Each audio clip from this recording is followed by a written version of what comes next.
La spiritualité et les réseaux sociaux. Bonjour, c'est Gaël Hucheno du site potentieldeguérison.com. Donc, si tu n'es pas abonné à ma chaîne, tu peux tout de suite t'y abonner et liker la vidéo.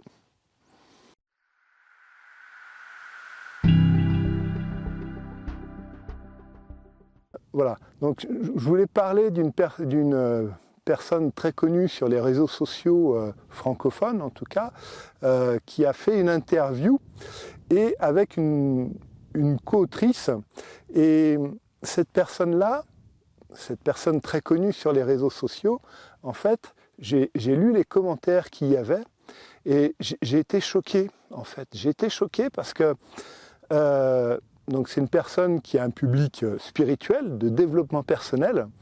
Et quand j'ai vu les jugements et la violence dans les commentaires qu'il y avait, eh bien ça m'a choqué. Voilà. Parce que c'est une personne qui a beaucoup donné sur les réseaux sociaux, qui a interviewé beaucoup de monde. Et quand je voyais les commentaires, je me disais, mais comment on peut être dans la spiritualité et faire des commentaires avec autant de jugement? Peut-être que tu n'es pas d'accord avec certaines personnes qui écrivent des articles sur la spiritualité ou certaines personnes qui font des interviews avec d'autres qui ne te conviennent pas. Mais ce que je voulais dire, c'est que une des bases de la spiritualité et des lois universelles, c'est que la pensée est créatrice et que la pensée est une énergie. Et dans cette mesure, eh bien, je me dis comment on peut travailler sur soi et envoyer autant d'énergie néfaste, parce que certains commentaires, c'était vraiment des énergies néfastes, pour quelqu'un qui donne autant de choses gratuitement. Voilà. Donc, ça m'a touché, en fait. J'ai été touché parce que derrière tout ce que font les gens sur les réseaux sociaux, toutes les vidéos, il y a du travail. Il y a un travail, il y a un réel travail qui est fait. Il y a un travail de montage, il y a un travail, voilà. Et ça prend du temps. Et tout ça, on le donne gratuitement. Et alors, là, je parle de ça parce que je l'ai vu là, mais j'ai vu aussi une autre fois une personne où, pareil, j'étais choqué de voir certains commentaires. Un footballeur très connu en France et dans l'équipe de France aussi. Et pourtant, c'est quelqu'un qui est aimé, qui est très aimé.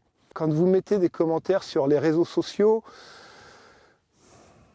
si vous sentez que vous êtes dans la réaction, je vous invite à prendre un peu de recul et puis à attendre 5 minutes avant d'écrire ce que vous avez à écrire et plutôt à essayer de le faire en vous posant sur le cœur pour dire « Ok, je comprends que tu peux faire ça, mais moi je ne suis pas d'accord » et juste ça en reste là.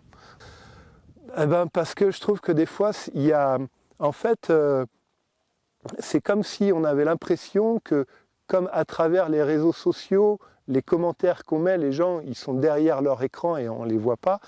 Mais je vous assure que moi, sur les réseaux sociaux, j'y vais très peu. Pourquoi j'y vais très peu? Parce que, justement, je ressens, quand je marque un commentaire, je ressens les jugements qu'il y a après. Et je peux vous dire que c'est pour ça que je le fais vraiment très rarement, parce que je peux vous assurer que sans qu'il y ait de commentaires marqués, je ressens les injonctions par rapport à mon commentaire, des gens qui ne sont pas d'accord. Donc quand tu reçois, quand tu as une grosse notoriété, que tu reçois 100 ou 200 commentaires de gens qui sont remontés, eh ben, tu le reçois énergétiquement. Et si on est dans la spiritualité, c'est qu'on a envie d'un monde meilleur. Donc, apportez quelque chose de... Apportez votre avis. C'est pas ça le souci. Le souci, c'est apportez-le avec douceur. Voilà. Parce que c'est pas en mettant ces jugements forts, en envoyant des injonctions mentales fortes, qu'on va apaiser les choses. Je précise bien, c'est pas quelque chose qui m'est arrivé à moi, parce que globalement, les commentaires que vous laissez sous mes vidéos sont assez sympas. J'ai quasiment pas ou très peu de commentaires néfastes. Mais c'est important d'accueillir les personnes dans leurs différences aussi. Alors, ce que je te propose, c'est marque un commentaire sous cette vidéo pour savoir si tu es d'accord avec moi et ce que tu en penses.